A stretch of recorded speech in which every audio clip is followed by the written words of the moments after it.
मित्रांनो, मी मागे एक व्हिडिओ केला होता. म्हणजे तो नोकरीच्या संदर्भात होता. आणि हा जो व्हिडिओ आहे तो अर्थातच लग्न समस्येवर आहे. म्हणजे एक बाई आणि चौघाची गाई. आज खरं तसंच झालं. तर एखादी विधवा बाई असेल आणि तिला कधी 2-3 पोरं बी असले तरी एक बाई आणि चौघाची गाई असते.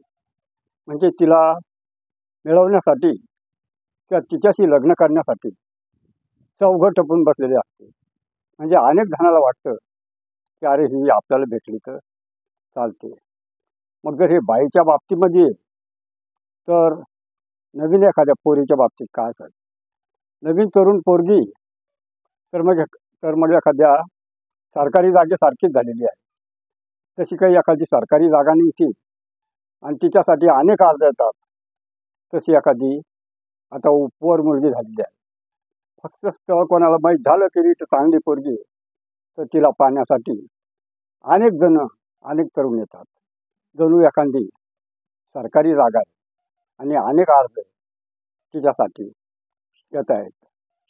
एवढी परिस्थिती झालेली आहे की मुलीचे पाहण्याचे सुद्धा 10,000, 15,000 हजार रुपये झालेले आहेत.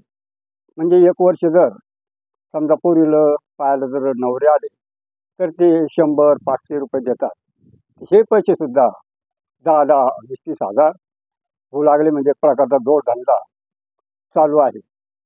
कधी कधी आपल्याला असे बी डायलॉग येतील का, साक्षी तू काय कर, ते मागचे 15,000 रुपये दे ना, ते पोरं पाहायचे होईल. ते यंदाच्या साल पेरणीला मला देऊच नाही, तुला देऊन टाकू दुसऱ्या वर्षी, असा एखादा बाप म्हणू शकतो.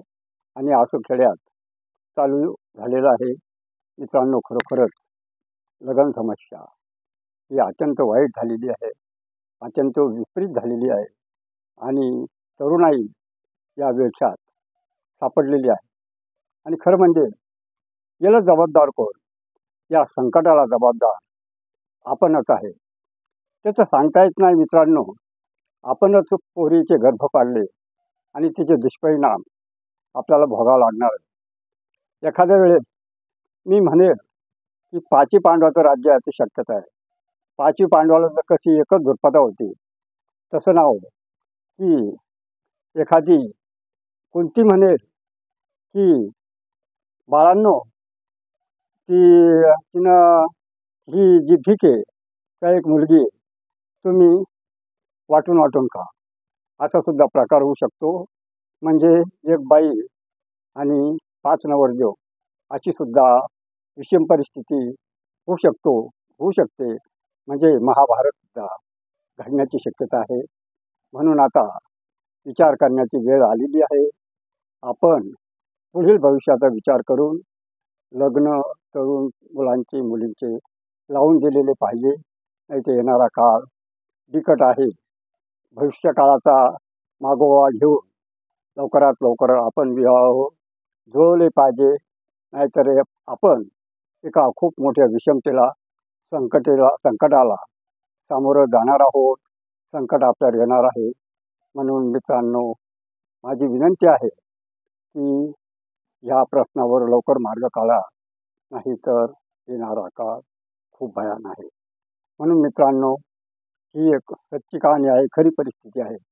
म्हणून हा माझा सामाजिक व्हिडिओ तुम्हाला कसा वाटला? आवडल्यास माझ्या व्हिडिओला लाईक करा, कमेंट करा आणि माझ्या व्हिडिओ चॅनलला सबस्क्राईब करायला विसरू नका.